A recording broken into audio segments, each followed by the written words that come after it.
So, continuation of introduction to Bhagavad Gita. The first session we have seen about the introduction of Bhagavad Gita. Now we are continuing that.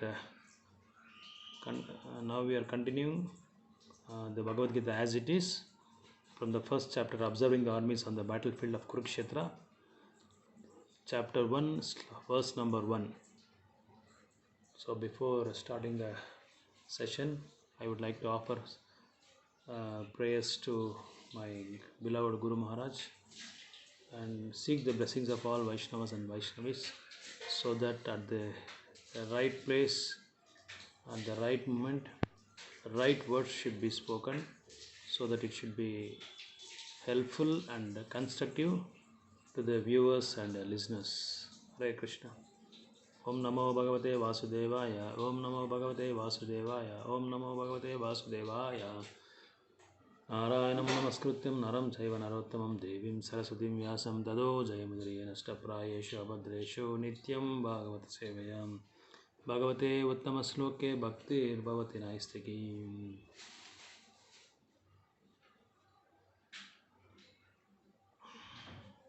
Krishnaya Vasudevaya Devaki Nandanaya Chananda Gopakumaraya Govindaya Namo Namaha. So verse number 1. Dhritarashtra Vacha Dharmakshetre Kurukshetre Samaveta Yutsavaha Mamaka Pandavaschaiva Kimakurvata Sanjaya. Translation purport given by Bhaktivedanta Swami Srila Prabhupada, Jagadguru Srila Prabhupada Ki Jai. Dhritarashtra said, O Sanjay, after my sons and the sons of Pandu assembled in the place of pilgrimage at Kurukshetra, desiring to fight, what did they do? So here in this verse, first verse, Dhritarashtra asking his secretary Sanjaya. Sanjaya was a very great devotee, exalted devotee of Vyasadeva, his disciple of Vyasadeva. So through by his mercy, by the mercy of Vyasadeva, he was able to television the things what is happened outside outside his place. Like Kurukshetra, Kurukshetra battle was happening in the war was happening in Dharmakshetra and Kurukshetra. He was able to television the things what are going to happen in the war field, and he was able to explain to Dhritarashtra, that is due by the mercy of Vyasadeva, because Sanjaya was Vyasadeva has given such a great benediction to Sanjaya. So nowadays only by machines television will be functioning, but those days 5,000 years before, devotees like Vyasa, like Sanjaya used to television through their hearts itself. In the hearts itself, they had that Divya Darshan, they had that benediction. So once the devotee becomes so pure, and if he is under the control of the divine nature of Lord, then he will be able to television the things what are going to happen outside from his place where he is. So here the place was called Dharmakshetra Kurukshetra because it is a place of religion. Many religious activities has happened in that place, in that particular place. That is why it is called Dharma. Dharma means religious. Many saintly persons, many rishis, they have performed so many sacrifices in that particular place, in Kurukshetra. It is called Kurukshetra because the king Kuru has been the king Kuru was ruling that particular kingdom. That is why it is called Kurukshetra. So in fact both Pandavas and Kauravas are generally called, they belong to one dynasty, that is Kuru dynasty. So after the war has begun, then they have been divided into Kauravas and Pandavas. So they are all one family. Pandavas and Kauravas are all one family. They're all cousins. So Dhritarashtra was asking Sanjaya after gathering in the battlefield what my sons and the sons of Pandu were doing. So he is very envious and he is very jealous because he is also doubtful because the place where they are waging the war it is significant for dharma.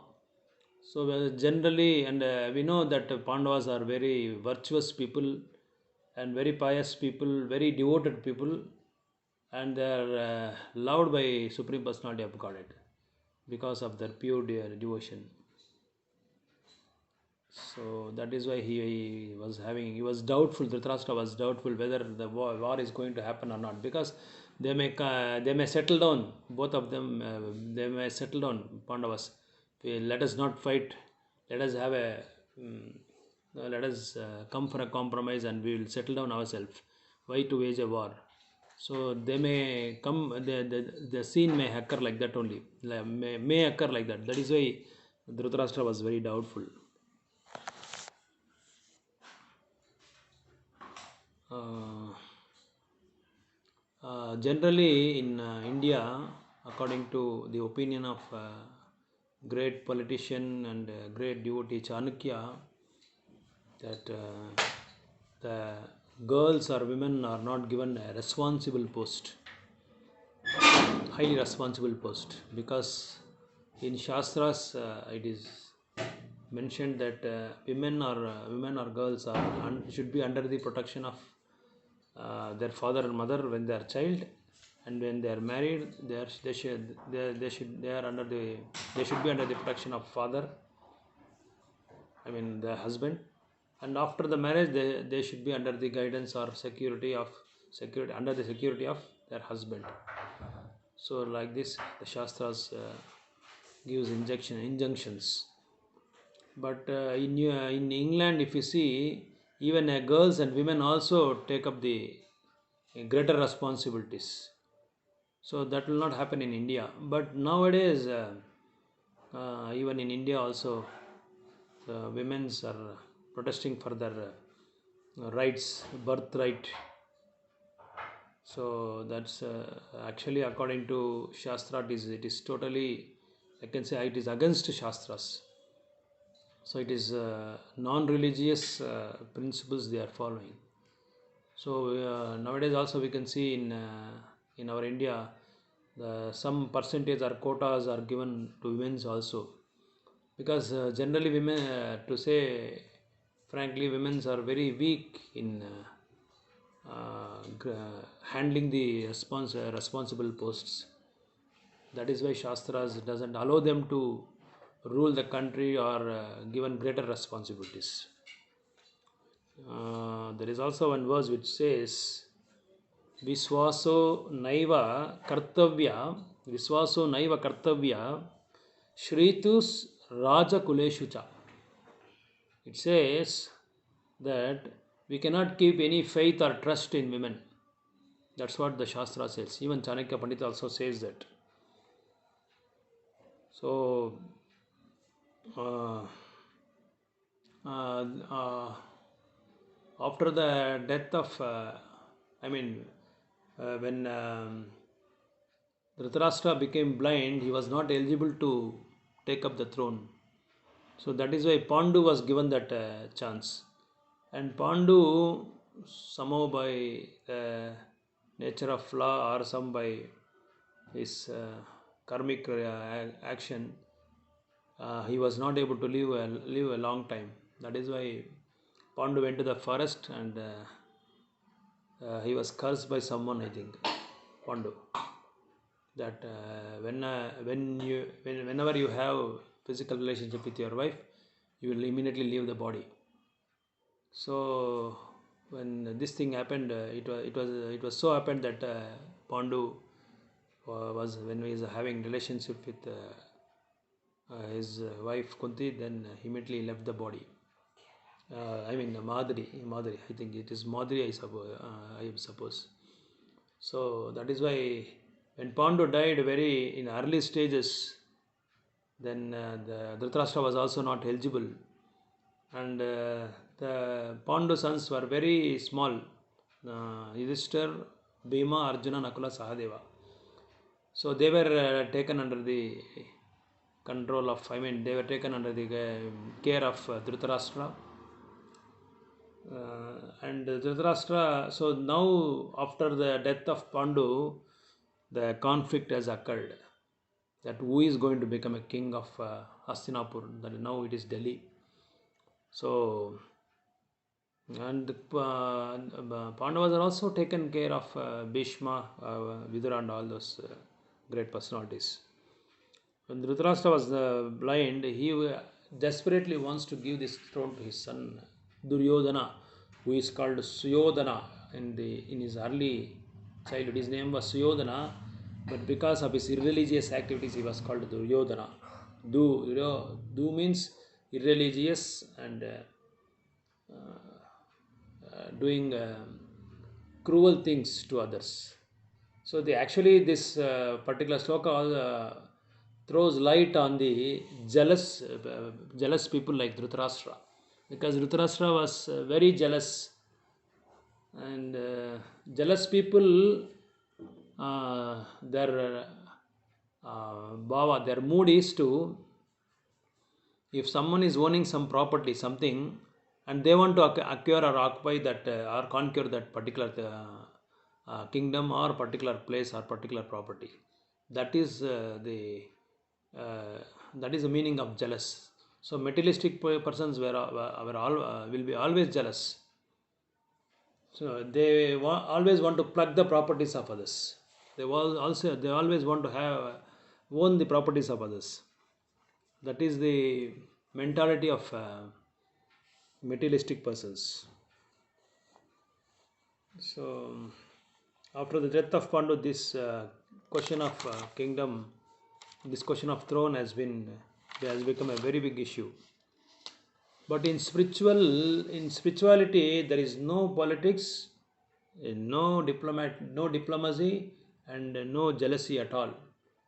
But in materialistic platform, there will be always politics, there will be always diplomacy will be there, and jealousy will be there.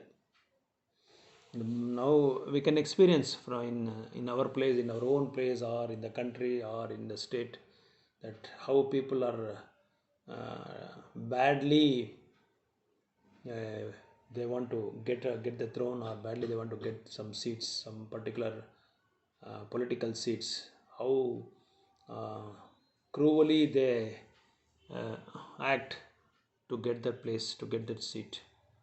From that itself we can so it was there during that time itself, during the Kurukshetra war itself, when we can learn from Dhritarashtra itself.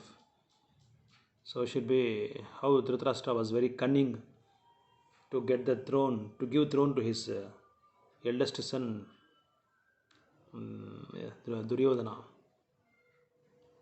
So it is called Mashrata. Mashrata means very enviousness. So in our country, only the eldest son will take the throne always. That is the protocol in our in the Vedic literature. In Krishna consciousness, the devotee will not be enviousness, because he is always away from enviousness. He always wants to give devotion service. He always wants to give Krishna to everyone. So then when you have Krishna, only you can give to others. So you will practice or develop that Krishna consciousness, so that the enviousness should not be there. And for your kind information, those who are envious, if they develop taste towards enviousness or jealousy, definitely they will get the birth of a snake in their next birth. So always Prabhupada mentions the one sloka from first canto of Bhagavatam, Dharma Purjita Kaitavarta. That means cheating religion should be kicked out, he says. So very direly Prabhupada says, whoever performs irreligious principles or follows apasampradayas policies, they should be kicked out from the society. That is, he said, Porjita Kaitava Dharmam. He says Kaitava Dharma means irreligious activities or irreligious sampradaya. So that should be eradicated. Prabhupada says it should be kicked out. Like how in the room we clean it, when the dust is there, we clean it and will not keep it in the room. We'll just throw it off. Same way, the irreligious principles should be kicked out. So that is why in our in the world there are so many chaos and problems are arising only because of this Kaitava Dharma.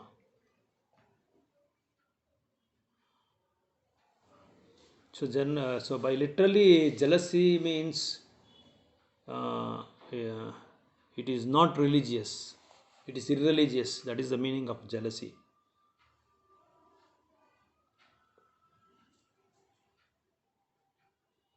So that is why king should be very righteous to rule these subjects, because he is God in human form. He is the representative of Lord Naradeva. He is called. So he should even the praja should not have any sort of a small problem also. Everything should be provided abundantly to the subjects. That is the system the king should practice. So even a layman should not shed his tears or her tears. So that should be the motto of Krishna, the kings. So if the king is